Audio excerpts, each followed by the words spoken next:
Igice giheruka Finn umugabo wa Rene yabwiraga abitabiriye ibirori bisoza umwaka ko Rene na Mike baberanye. Mbese urukundo rwa Rene na Mike baba barahise barwerekana bakareka kubyita kera habayeho? Reka turebe uko byagenze. Ntibuka gukanda subscribe nimba utarabikora. Rekeraho kwigira nkaho utamushaka se. Finn, ni gute umuntu nkaho uciriritse cyane w'umutindi yakwirengagiza umugore w'umuherwe kandi w'umunyembaraga nka Rene? Rene niyo mahirwe yonyine ufite yo kuba watera imbere. Sinakwizera ko rero wamureka byoroshye. Rekeraho kwigira nyoni nyinshi se. Ko niko Yara yacyuriye mu ruhame Finn. Rene yakozwe n'isoni niko kubwira Yara ati, Yara, rekera kuvuga amateshwa. Riri yunzemo ati, Yara ari mukuru ariko Mike niwe muntu Rene akunda gusa. Buri muntu wese ndetse aranabyibuka tukiga muri segonderi. Mike, ntiwibuka ukuntu Rene yagukurikiraga ku ishuri? Bombo hamwe na shokora wasangaga mu ntebe yawe ni Rene wabaga wazisizemo mu ibanga. Rene yakomeje gukorwa n'isoni agerageza gucecekesha Riri, gusa Riri yarakomeje ati, ikindi kandi wagerageje kwirengagiza Rene nyuma y'aho mugiranye amakimbirane. Ntabwo uzi ukuntu Rene yahoraga arira kugeza agize ikibazo cy'amaso kubera guhora arira. Yara nawe yaramwunganiye ati, nibyo rwose Mike. Rene yarababaye cyane igihe yumvaga ko wakoze ubukwe. Gusa nyuma yo gukorera divorce, Rene yategaga indege buri wikendi aje kukureba ndetse anakuzaniye n'impano zitandukanye kugira ngo agushimishe. Mike, urukundo Rene yagukunda ni urw'ukuri nta buryarya burimo pe, kandi rurahanitse kurusha ijuru ndetse rurimbitse kurusha inyanja. Ubwo rero mwembi mwakoze divorce, ndumva mwasubirana pe. Abakobwa bose bari aho batangiye kuririmba ati, nimusubirane nimusubirane. Finn yatangiye kuvugira mu mutima ati, mu maso yabo Mike niwe wenyine ugukwiriye Rene. Rene yagize isoni niko kwegera umugabo we ati, Finn, biriya barimo ni ubusazi ntubyiteho. Finn nawe mu ijwi ryuzuye agahinda yaramusubije ati, simbyitayeho. Gusa akomeza avugira mu mutima we ati, ariko barimo kunsebya bangize joke. Barimo kunsebya bavuga amagambo akakaye, ariko ntiwigeze ubahagarika ngo barekeraho kunsebya. Bivuze ko rero ibyo barimo kumbwira ari ukuri kwambaye ubusa pe, kubera ko nawe uri gutekereza ko ntagukwiye. Finn yabonye nyirabukwe niko kubwira Rene ati, reka mbanze mvugishe mabukwe. Yahise atereka ikirahure hasi yari afite nuko agenda amwegera. Madamu Rene nawe yaramubonye aramusuhuza yishimye cyane ati, Finn, imyaka 5 igomba kuba yaragukomereye cyane pe. Natekereje ko Rene azagera akagukunda, sinari nzi ko uzahuriramo n'ingorane pe. Finn yaramusubije ati, nta kibazo Madamu Rene, nabashije kurangiza kaminuza rwose, warakoze kubw'ubufasha bwawe. Contract rero y'imyaka 5 nabonye nanjye ari bwo buryo nakwishyura ineza wangiriye. Madamu Rene yarakomeje ati, ndabizi rwose wivunika. Ese hari undi muntu wabimenya kundusha? Witaye kuri Rene imyaka 5 yose, ntabwo byari ukubera contract, ahubwo nuko wamukundaga urukundo rwa nyarwo. Finn, ubufasha nagwaye ntabwo buhagije kugira ngo ufate Rene nk'uko wamufashe n'umutima wawe wose, ahubwo wiyemeje no gusiga ubuzima bwawe ndetse n'inzozi zawe inyuma kugira ngo umushimishe. Rwose urukundo ukunda Rene ruratangaje cyane pe. Iyo Mike ataba ahari, wenda nakifuje ko wambera umukwe by'ubuziraherezo. Finn byamukoze ku mutima, gusa arikomeza agira ati, nta kibazo gihari rwose Madamu Rene, ubu byose byarangiye. Finn yendaga kurira. Madamu Rene yahise akora mu gasakoshi abwira Finn ati, akiriye ikarita iriho asaga miliyoni 10, pin code ni itariki yawe ndetse n'iya Rene y'amavuko. Finn yahise ahakana cyane ati, oya Madamu Rene, aya mafaranga ni menshi sinayakira. Madamu Rene yaramubwiye ati, imyaka 5 irashize, ese ubu ninde wakwihanganira gutakaza imyaka 5? Iyi karita urayikwiye. Ikindi kandi Rene nawe azishima namenya ko ufite amafaranga igihe azaba yarashyingiranwe na Mike. Wowe niwumva hari icyo ukeneye uzambwire. Finn niko kumubwira ati Madamu Rene mfite icyifuzo kimwe gusa. Madamu Rene ati ni ikihe se? Finn ati ntuzabwire Rene ibyanjye cyangwa se ibyerekeranye na contract keretse ubonye bibaye ngombwa. Madamu Rene ati mbese ntabwo wamubwiye ko ugiye kugenda?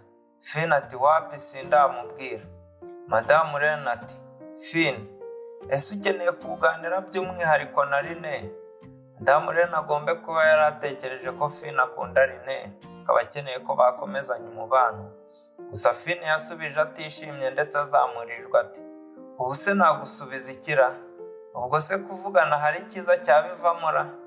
Uko namufashe n'umutima wanjye wose muri iyi myaka 5 ishize byari ukwishyura ideni nta kindi. Madamu Rene ubungubu icyo nshaka ni ukugenda vuba bidatinze rwose.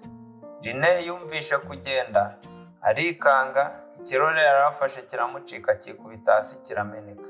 Niko guhita agenda asanga Finn na mama we. Rene yahise abaza ati Finn ugiye he?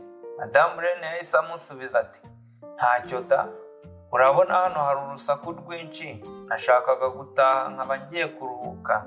Finn rero nari musabye ngo antware mu rugo. Rene yahise abyumva niko kuvuga ati yego birumvikana mama, ariko n'ubundi turi hafi kugera saa 6 z'ijoro, reka dukate keke ubundi tugende. Nyina yarabyanze ati hoya ngiye mu rugo kano kanya, ari nako abwira Finn ati ndagiye. Rene yahise yegera Finn niko kumubwira ati reka dukate keke turi kumwe. Finn ati hoya inshuti zawe ntago zinkunda na gato, ahubwo genda uyikatane na Mike. Rene yahise amubaza ati kubera iki se ushaka ko njya kuyikatana na Mike? Finn ati ngo kubera iki? Ese si wowe ushaka gukorana ibintu byose nawe? Rene yahise ababara ati Finn urongeye koko? Urongeye ugize ishyari nanone? Mbese ni ukubera ko cyagiye muri resitora najyanye Mike kwa muganga mbere wowe nkakwirengagiza?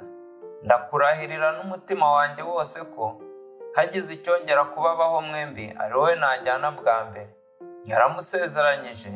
Finn nawe ahita amubwira ati nta kibazo wibikabiriza nawe, nakubwiye kujyana na Mike kubera ko muri aba besto, kandi nanone ikindi ni ugukata keke gusa nta kindi kirenze kirimo rwose. Rene yamwenyuye ati sawa noneho nta kibazo, ngiye kumanza nkate keke noneho duhite tujyana mu rugo twese hamwe. Finn ati sawa nta kibazo rwose. Rene yahise ahamagara Mike ati Mike tugende gukata keke. Finn yasigaye areba umugore wagiye gukatana keke n'undi mugabo. Abari aho bose bati mbega ukuntu biri romantike we, birasa nkaho rwose bari gukata keke y'ubukwe. Babonye Finn ntacyo bimutwaye, Riri niko kumwiyenzaho ati Finn phone yanjye ishizemo umuriro, wantizi yawe nkafotora Rene na Mike. Rene yahise abyanga ati Riri widufotora.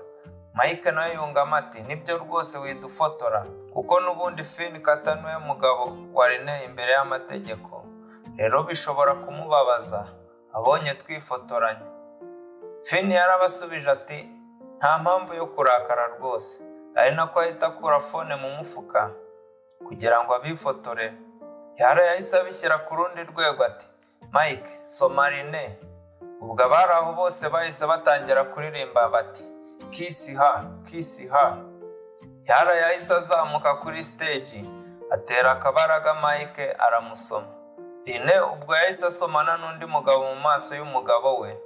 Mbarire nawe ibyo Finn yari ari guhura nabyo muri aka kanya. Bose bahise baserebura kuko saa 6 z'ijoro zari zigeze, bati happy new year. Finn byaramurenze, phone iramucika yitura hasi. Yahise ayitora agikubita amaso ifoto abafotoye, niko kugira ati Finn urarenze kabisa. Rene na Mike ifoto bafashe ibagize kapo y'akataraboneka pe. Riri nawe yarayibonye aramubwira ati ukoze neza cyane Finn. Bahise bajya kubyereka Rene ndetse na Mike, maze Rene akibona mwenyuramo. Niko kuvuga ati ndumva narira pe, mbega ukuntu muri kapo nziza, ibi bintu byari byaratinze n'ukuri. Finn agahinda kari kenshi niko gusubiza yarati jya kuririra kwirimbi, hano turi mu birori ari nako azamuka kuri stage gufata fone ye. Yara yahise arakara cyane ati, Finn, ufite ikibazo ki? Hari ikintu tuvuze kitari ukuri se? Narabikubwiye na mbere hose ko mukuru wanjye akunda Mike. Yaragukoresheje kugira ngo ubuzima bukomeze. Lily nawe ahita amwunganira ati, nibyo rwose. Ubu rero Mike yaragarutse, wakabaye uzirikana umwanya wawe ukava hano kuko nta mwanya uhafite. Rekeraho gukurikirana Rene nk'umuganga ukuvura indwara y'urukundo. Ariko ubundi udusore tw'udukene nta soni tugira we. Yarayungama ati, nibyo rwose. Ese Finn, uzi uwo uri we? Rekeraho kwishimaho udashyikira. Ese ubundi uragira ngo iyo Mike atajya mu mahanga, Rene yari no kuzigera kumenya kubaho? Fata inama yanjye rero, wisubirire mu mwobo wahozemo. Umwanya warimo nyirawo yaragarutse. Finn yahise ahindukira ngo yigendere, gusa Lily aramwitambika niko kumubwira ati, vira mu nzira rero.